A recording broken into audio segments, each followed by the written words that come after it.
CNN has been guilty of this, of both sidesism, of saying, gosh, both sides are violent. And understand, we've seen a disproportionate incident of transgender violence as well. Do you see my bulge, which is, and I'm told is an online meme for transgenderism?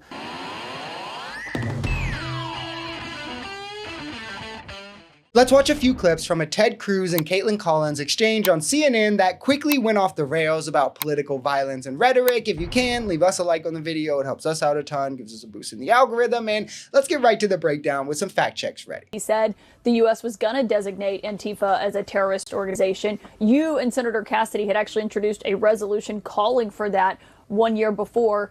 Do you know why it didn't happen then, and do you expect it to happen now?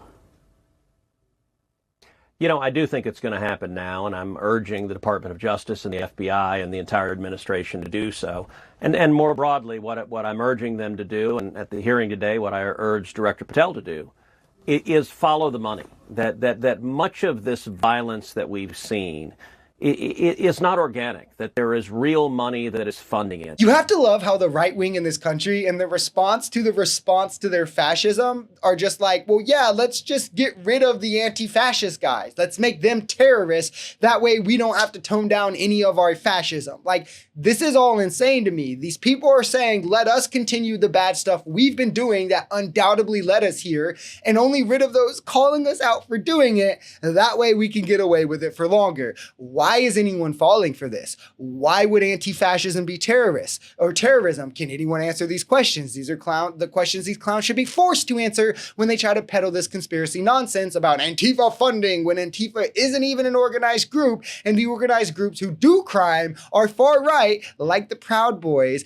who had a big part in January 6th, and Daddy Trump went and pardoned them for it. We've seen a disproportionate incident of transgender violence as well. And so examining what groups potentially are behind these acts of violence, I think it is overwhelmingly clear things like the anti-Semitic protest had money behind it. With respect to Charlie Kirk's murder, that is not determined yet, but I think it should be investigated very thoroughly. Yeah, as Todd Blanche, the Deputy Attorney General, just said, right now they don't have any evidence of an organization. Obviously, they're still looking into this. But on the bullet casings, I don't remember there being a transgender one on there. I remember him saying there was one that said, if you can read this, you're gay. It was referencing internet memes. But on what you just said there about investigating there is, hold on a second, Caitlin, there is a transgender if there is funding. Hold on, Caitlin.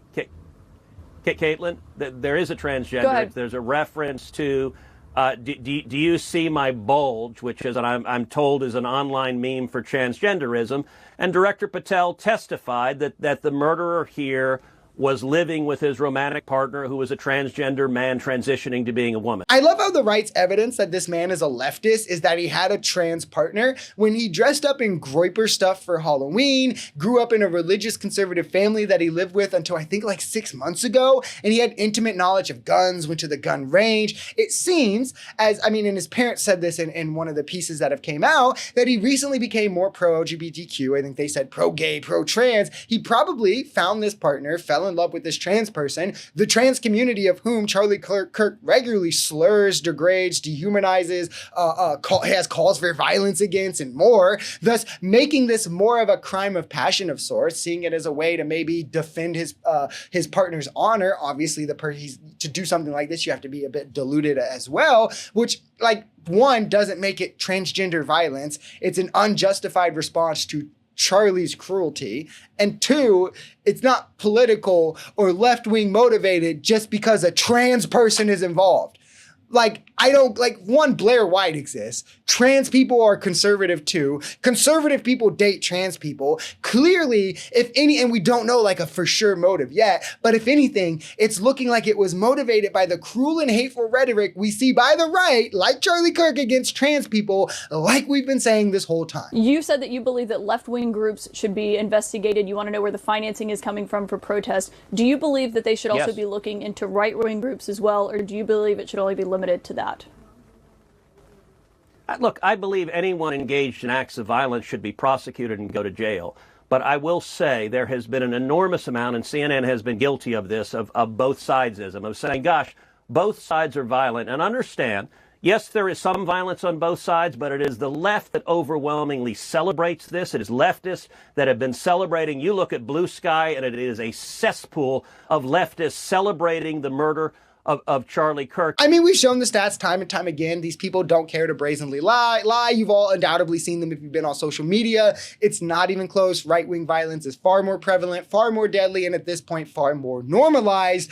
Like, the left still has to answer, like, do this, right? Do the whole condemn this and all. And the right never had, like, they're not even asked about it, right? Not a single Democrat that's elected is cheering on Charlie's death. Every one of them has denounced it. Not a single large creator on the left has cheered on Charlie Kirk's death or celebrated political violence. Meanwhile, numerous elected Republicans, like Mike Lee, a senator, mocked the Minnesota Democrats' death. He posted a picture of the guy and said, "Nightmare on Wall Street." Numerous Republicans like Trump Jr. mocked Paul Pelosi, mocked George Floyd. These clowns are so desperate. And I said, like, Vivek mocking Gretchen Whitmer, saying it didn't even happen. Like, these clowns are so desperate after years of the rhetoric leading us here, after clips being circled for everyone to see of MAGA voters screaming to hang Mike Pence as they storm the Capitol and beat cops to death. MAGA voters sending pipe bombs to Democrats, beating Paul Pelosi with hammers, that they're taking posts with 0 views, 0 likes on Blue Sky or Twitter and trying to pretend that this is the majority of the left or that the majority of the left agrees with this, when the overwhelming amount of those on the left